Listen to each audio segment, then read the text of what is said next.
Hello everyone, Kaoz here, and welcome to another old school RuneScape video. In the previous one, we had the finale to the OSRS account progression series, as I gave you the end game goals everyone should potentially have if they want to quote-unquote complete RuneScape. And when I was doing something to record the background video for that video in specific, I did something in the game and I was like, I haven't really heard of this content in a while, and come to think of it, that content is now actually removed, which was actually the inspiration for today's video about that content. If you enjoy this type of video, we have a lot of content like this on the channel, so a subscription with notifications on would be really appreciated. And if you guys would like to join our nice little community going on, you can go ahead and check out the Discord link in the description below. I know for a fact there's gonna be people saying, "Oh no, that's not dead content, I actually use it." Well, yes, I know there's going to be a couple of things in here that are specifically, fairly niche, especially for Iron Men if they are looking for a few specific activities or maybe some specific items, but as an unrestricted account, I can guarantee you that this type of content is going to be mostly useless for the entirety of your RuneScape career.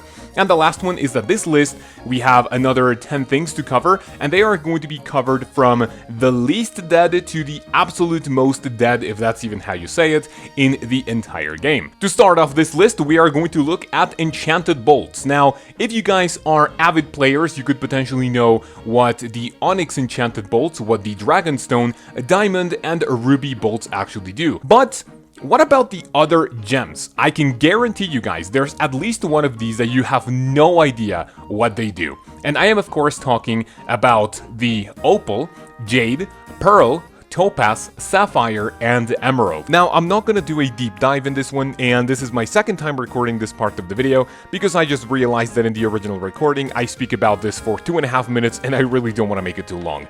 But to give you guys a TLDR, the Opal enchantment is going to give you bonus damage, and this, I believe, is more useful, or is the most useful in PvP, I believe either in Last Man Standing, or in the Deathman tournaments, as you can also use them with the Dragon Bolts, and it is going to be very powerful for dealing a lot of damage.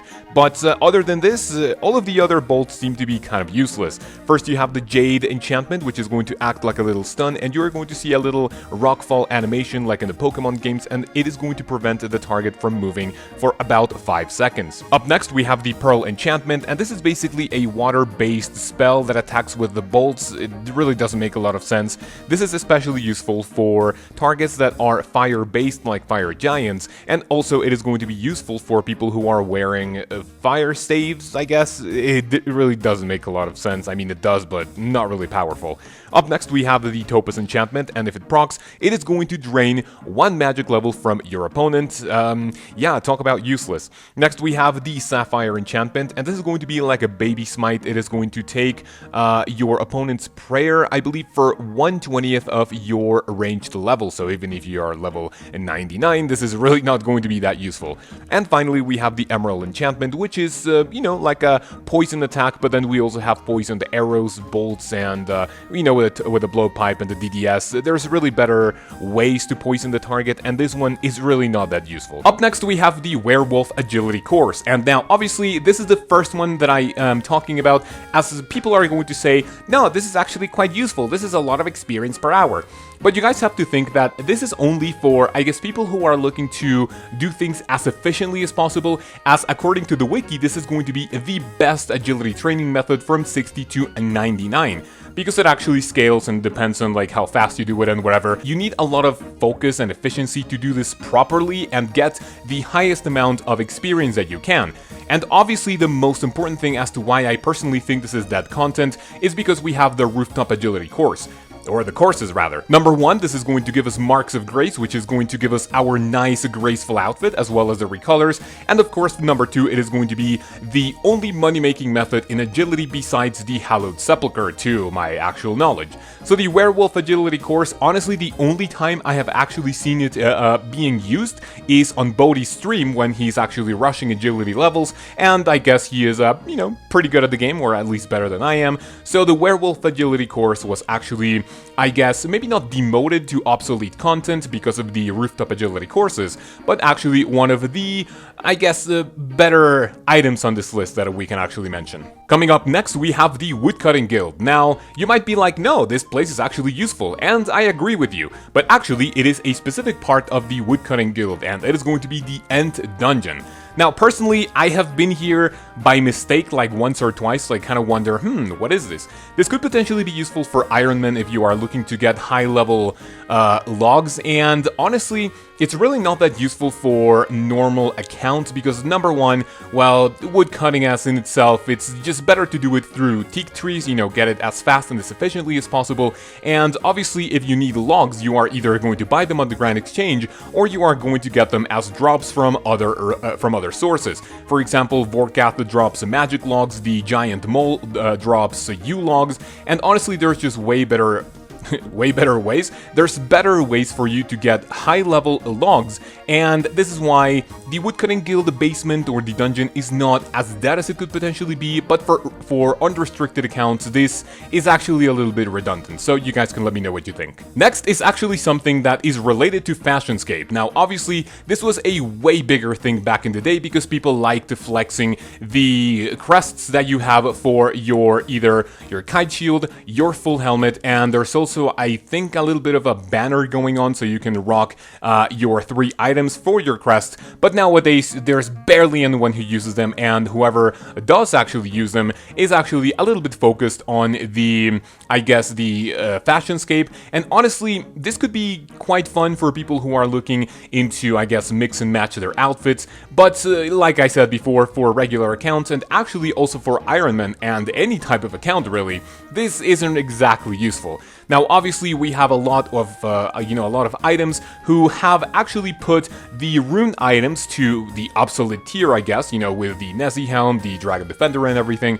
So this is specifically one of the reasons why you don't see any of these items, being used very commonly nowadays, and it's because we overall have better items, and if you ever see any of these in-game, well, it's probably someone who is just trying to look cool in their nice little outfits, which I'm also a really big fan of. Of course, you guys know the Wise Old Man. He is a part of many of the quests across RuneScape, well, not actually that many, there's like just a handful of them, but did you know that the Wise Old Man has a little thing called tasks?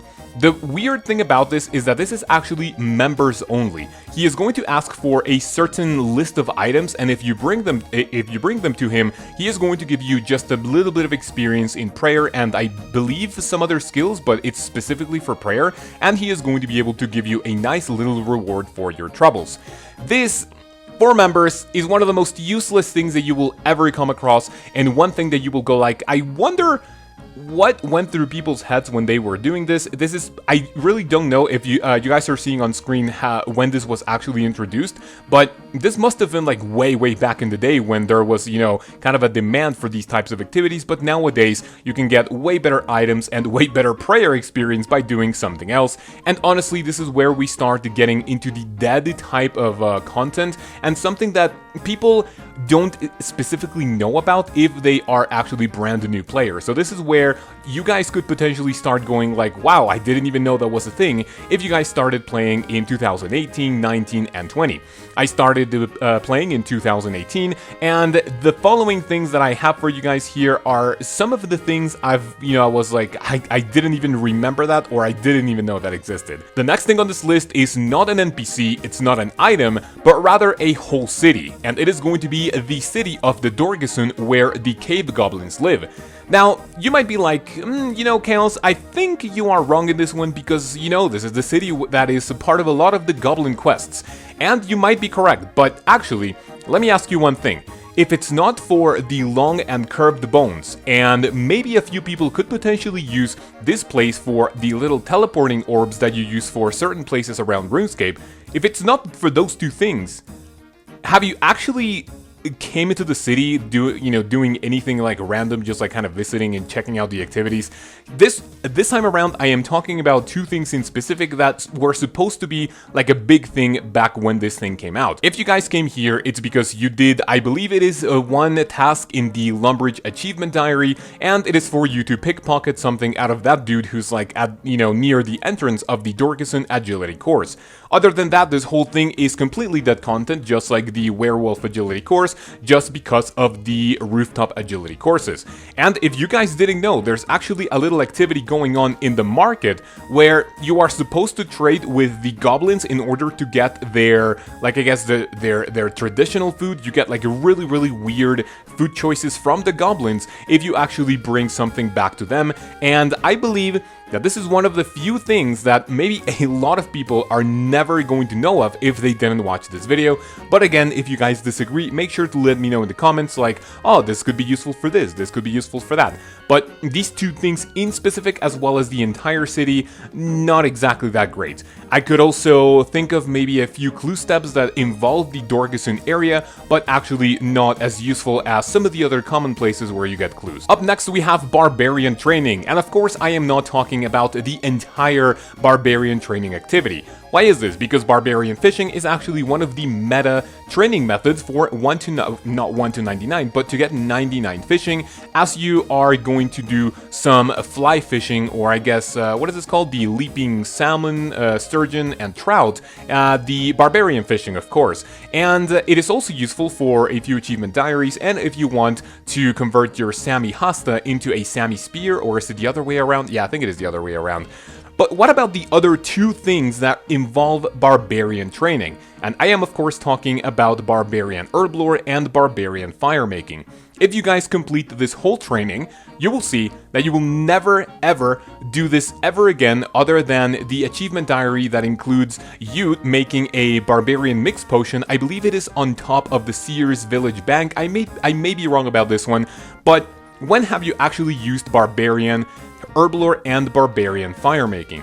I guess the Barbarian potions are not useful whatsoever, because if you look at them at the Grand Exchange, if they are even tradable, that's how dead content they are, because I don't even know if they are tradable in the Grand Exchange.